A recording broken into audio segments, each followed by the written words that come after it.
লবণ শাসি ভাই, এরা এখন পানি ছিটতেছে যেহেতু লবণ ফোটানোর জন্য।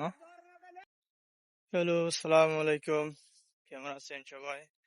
তো আজকে অনেক বছর পর এই আমাদের পেয়ারা বাগান দেখতে পাচ্ছেন।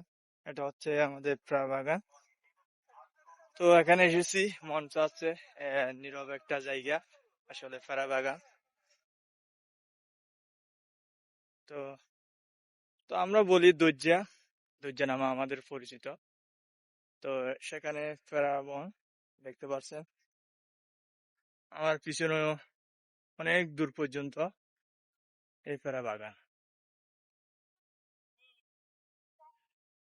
তো আমি দেখাচ্ছি পিছনের ক্যামেরা দিয়ে।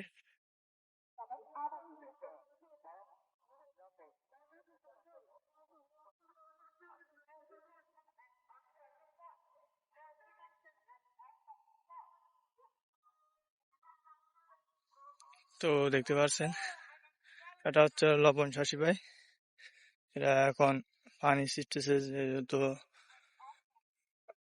লবণ ফোটানোর জন্য। তো আমি হেঁটে হেঁটে যাচ্ছি একদম পুকুরের পাশে। এটা হচ্ছে বাই গাছ, বাই গাছ নাম আমরা চিনি। তো এটা হচ্ছে কারবাগুলা গাছ। অনেক জনে অনেক বাসায় কি বলেন সেটা জানি না আমরা। এটা হচ্ছে কারবাগুলা গাছ। তো আমরা যখন ছোট্টবেলায় যখন আসতাম এখানে, এখানে দেখতে পাচ্ছেন এই খুঁড়ির মতো ছোট্ট ছোট্ট দেখতে পাচ্ছেন, এগুলো ঠ্যাঙের মধ্যে এমনি ঢুকে যেত, তখন খুব কষ্ট পেতাম। তো মানে আসি নাই, অনেক দিন হয়েছে এখানে, কিন্তু দেশে এসেও আসতে পারি নাই এখানে। তো আজকে মন চাচ্ছে এ, সকালবেলায় এখানে এসেছি। তো সঙ্গে একটু ভিডিও করতেছি আপনাদের দেখানোর জন্য। কারণ অনেক দূর পর্যন্ত এই গাছগুলো রোপণ করা হয়েছে। তো আমি সম্ভবত এই ফুট মাটির মধ্যে হেঁটে হেঁটে যাবো ওদিকে, আমি দেখাবো। এটা একদম পাতা জড়ো হয়ে গেছে, এটা অনেক বুড়ো হয়ে গেছে এই গাছগুলো। এটাও ক্যারবাউলা গাছ।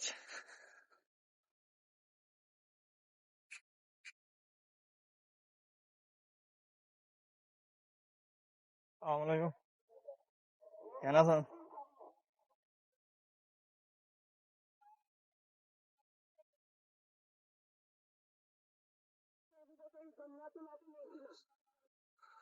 আসলে এখান থেকে অনেক দূর পর্যন্ত এই গাছগুলো রোপণ করা হয়েছে। একটা ফরেস্টারে রোপণ করা হয়েছে, যে মানুষ দিয়ে এটা রোপণ করা হয়েছে। আগে অনেক ঘন ছিল এই গাছগুলো। তো একজন ভাই জীবিকার তাগিদে, রিজিকের জন্য এই মাছের তালাশ করতেছে, দেখতে পাচ্ছে। একদম বুড়া হয়ে গেছে, একদম বুড়া মুরব্বী মানুষ। এটা হচ্ছে ফল বুট।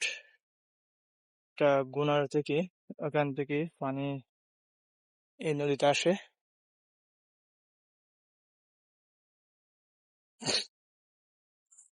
মুরব্বী এখন খুব মারবে দেখি আমরা, কোন দিকে মারছে দেখি।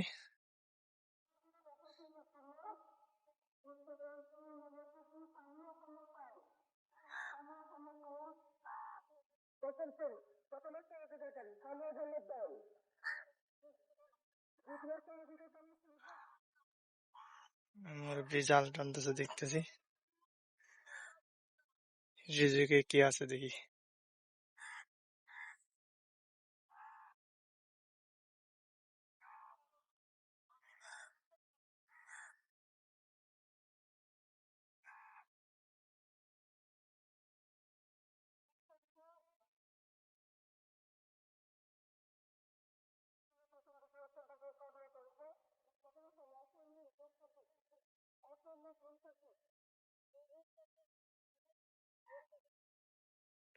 সম্ভবত দেখতে পাচ্ছেন গাছগুলো, গাছের মাটি দেখতে পাচ্ছেন। সম্ভবত কিছু পাই নাই যে যুগে মানে। তো আমি প্রভু এখান থেকে এসেছি অনেক দূর।